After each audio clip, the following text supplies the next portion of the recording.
Kemajuan teknologi dan bergesernya perilaku konsumsi masyarakat menggunakan internet membuat bisnis perusahaan rintisan banyak dilirik oleh pengusaha.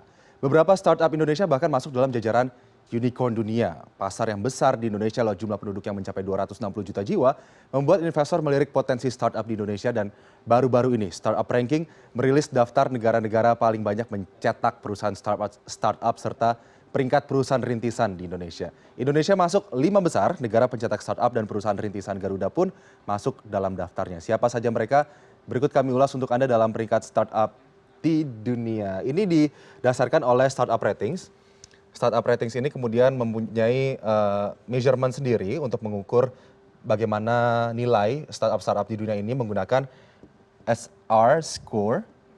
Begitu, jadi SR Score ini adalah pengukuran yang digunakan oleh Startup Ratings untuk mengukur nilai-nilai dari startup tersebut. SR Score ini terdiri dari SR sosial begitu ya. Jadi di sini mereka menghitung bagaimana pengaruh startup di internet, bagaimana interaksi atau traffic yang terjadi di internet, dan juga bagaimana pengaruhnya terhadap sosial. Nah kemudian mereka atau Startup Ratings ini, lembaga pemeringkat startup di dunia ini kemudian mencetuskan ratusan atau ribuan begitu ya perusahaan startup berdasarkan rankingnya peringkat 1 sampai peringkat ribuan itu, kemudian juga negara-negara di dunia yang mencetak startup terbanyak begitu. Ternyata Indonesia masuk ke peringkat kelima. Kita lihat negara-negara mana saja kemudian yang masuk ke 5 besar atau 10 besar yang akan kami bahas untuk Anda, negara pencetak startup. Nomor 1 adalah apalagi kalau bukan Amerika Serikat. Yang kita ketahui Amerika Serikat itu mencetak startup-startup besar.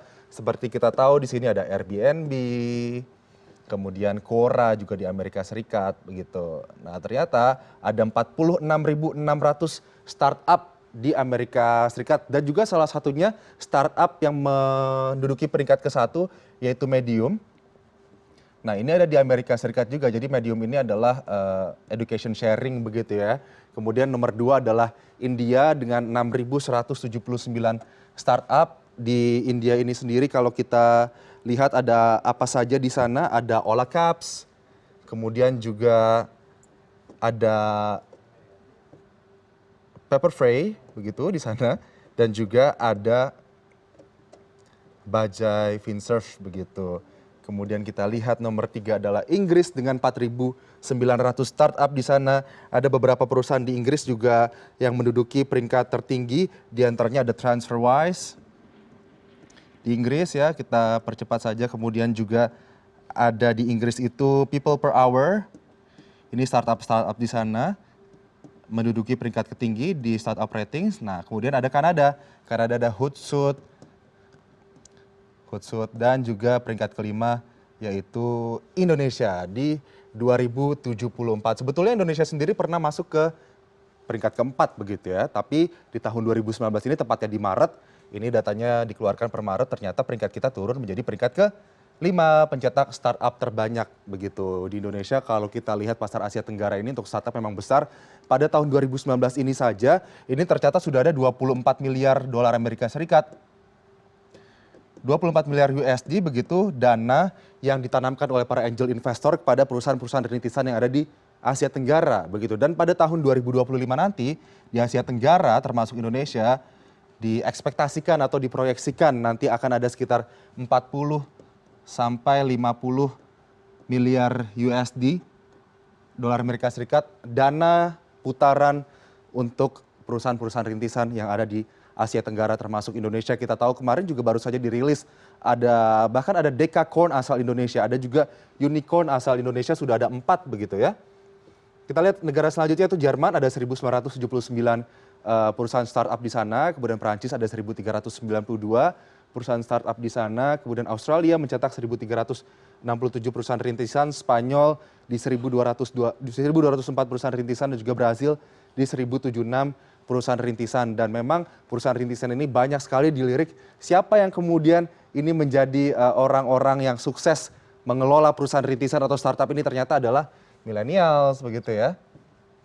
Jadi ternyata berdasarkan survei juga, milenial saat ini, mereka yang kuliah saat ini misalnya begitu, saat ditanya selesai kuliah mau jadi apa, banyak yang mengatakan ingin membangun perusahaan rintisan atau startup begitu. Memang mungkin mudah ya mengatakan ingin membangun perusahaan rintisan, tapi yang tersulit adalah bagaimana meyakinkan para investor atau angel investor itu untuk menanamkan dananya atau menanamkan uangnya di perusahaan rintisan atau startup. Banyak sekali sektor-sektor yang bisa dilirik oleh para pelaku startup, termasuk juga milenial, begitu. Dan memang Indonesia dengan 260 juta penduduknya di dunia dan juga akses Internet of Things kita yang cukup tinggi, ini membuat pasar perusahaan rintisan atau startup sangat menggairahkan di Indonesia. Kalau melihat bagaimana kecenderungan masyarakat kita untuk melakukan sesuatu atau segala halnya dengan cellphone atau telepon pintar.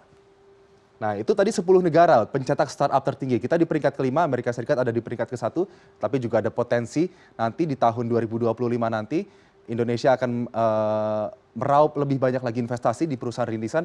Kita lihat kemudian ini dia perusahaan-perusahaan di Indonesia atau perusahaan anak bangsa ini yang kemudian masuk ke jajaran tertinggi di startup ratings tadi yang dikeluarkan oleh situs peringkat perusahaan rintisan. Yang pertama ada di peringkat 17 adalah Bukalapak. Bukalapak sendiri ini baru masuk ke dalam daftar unicorn Indonesia. Unicorn, kita tahu ya apa itu unicorn, adalah perusahaan startup yang memiliki valuasi above atau di atas 1 miliar dolar Amerika Serikat. Ini atau sekitar 14 triliun rupiah. Jadi ini Bukalapak di sini. Kemudian berdasarkan startup ratings, ternyata Bukalapak ini memiliki traffic yang tinggi. Jadi banyak sekali masyarakat yang membuka aplikasi, kemudian masyarakat yang mengomentari, karena tidak hanya lalu lewat traffic saja, tapi juga di social media. Berdasarkan likes Facebook, ini juga dihitung ya, likes Facebook dihitung berapa interaksi yang terjadi di sana. Kemudian selain Bukalapak ada Blibli.com yang ada di peringkat ke-24 startup ratings. Kemudian di peringkat ke-35 ada Traveloka, meskipun kemarin sempat ada masalah Traveloka ini dengan beberapa maskapai penerbangan karena tidak ada tiket begitu. Traveloka, situs penjualan tiket di Indonesia, ini sudah menduduki posisi ke-35 dan dia juga adalah salah satu unicorn juga di Indonesia.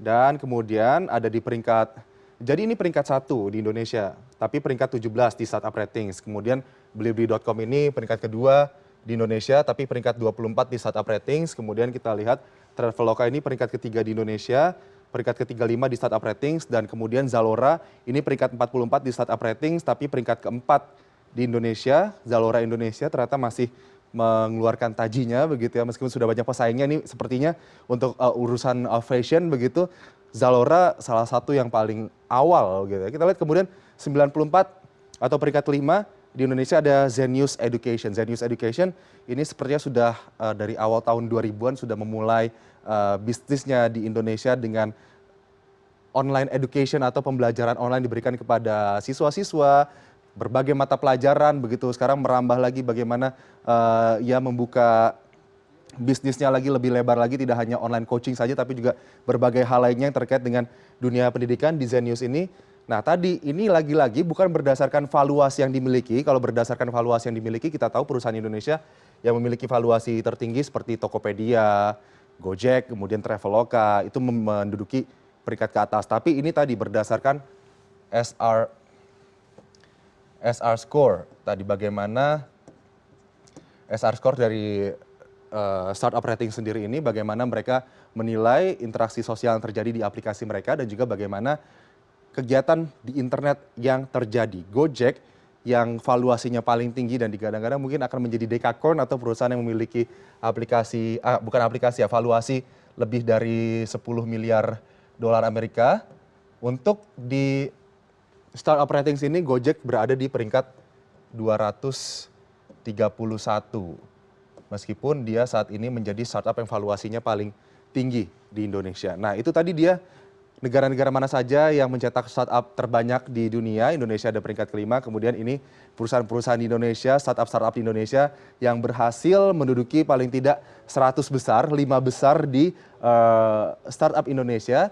Kita harapkan lebih banyak lagi perusahaan-perusahaan Indonesia yang dikenal dunia, tidak hanya 5 perusahaan ini saja, tapi perusahaan lainnya juga memiliki valuasi yang cukup tinggi. Kalau kita melihat program pemerintah sendiri, pemerintah juga melalui Kemenkominfo begitu sedang memang membangun bagaimana masyarakat membudayakan startup di wilayah-wilayah begitu, dan juga ada beberapa startup juga dibawa sampai ke Silicon Valley, ke Amerika Serikat, kemudian untuk meniru bagaimana startup besar di Amerika Serikat kemudian cuan atau menjalankan bisnisnya dengan baik sehingga memiliki valuasi yang tinggi juga. Kita tunggu bagaimana nanti kinerja-kinerja startup lainnya ya yang ada di Indonesia, apakah bisa menimbulkan atau menciptakan lebih banyak lagi startup-startup unicorn. Pasti nanti kita akan lihat bagaimana kinerja atau taji para startup digital Indonesia.